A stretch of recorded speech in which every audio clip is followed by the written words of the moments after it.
Tema 50. EBITDA e dívida líquida sobre EBITDA. EBITDA é a nomenclatura em inglês para Earnings Before Interest, Taxes, Depreciation and Amortization.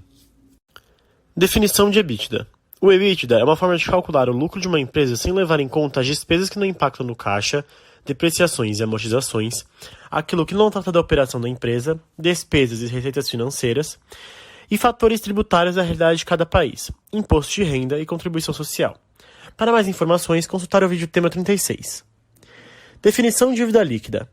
A dívida líquida é a soma de empréstimos e financiamentos de curto e longo prazo, que seria um passivo financeiro, subtraído do caixa e equivalentes de caixa da empresa, representando a quantia necessária para zerar seu endividamento.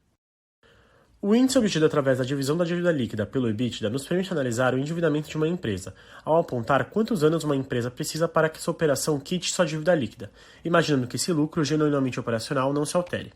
Sendo assim, dependendo do setor e cenário macroeconômico do país, podemos inferir que em empresas nas quais esse indicador é baixo, entre 1 e 2, o tempo necessário para que sua operação quite suas dívidas é relativamente curto, ou seja, são empresas mais saudáveis financeiramente, por terem a possibilidade de quitar sua dívida líquida mais rapidamente. Já em empresas nas quais esse indicador é alto, entre 4 e 5, o tempo que a empresa leva para quitar sua dívida líquida é relativamente maior, ou seja, possui menor capacidade de cumprir com suas obrigações financeiras, o que pode resultar em um aumento no endividamento.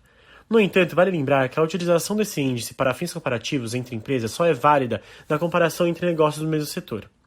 Além disso, ao emprestar dinheiro para uma empresa, o banco impõe algumas condições, chamadas covenants. Elas servem para monitorar os empréstimos que foram dados para a empresa.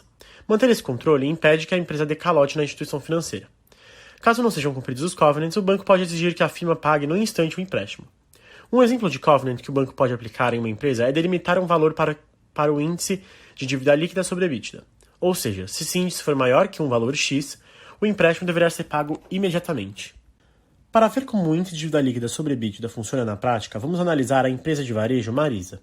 Nas demonstrações da Marisa, para obter a dívida líquida, soma-se os empréstimos e financiamentos tanto do passivo circulante e não circulante, e subtrai-se o caixa. O cálculo do EBITDA já foi apresentado aqui no blog, e caso você tenha interesse em aprender, basta ver o vídeo sobre. Para conseguir o valor do índice da dívida líquida sobre EBITDA, basta fazer a razão entre os dois.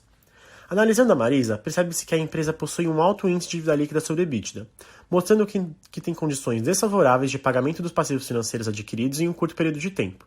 No caso dela, esse período é superior a 3 anos. Isso a torna uma empresa não confiável, pois para quitar toda a sua dívida, mantendo tudo o mais constante, se torna necessário 3 anos de seu lucro operacional, o EBITDA.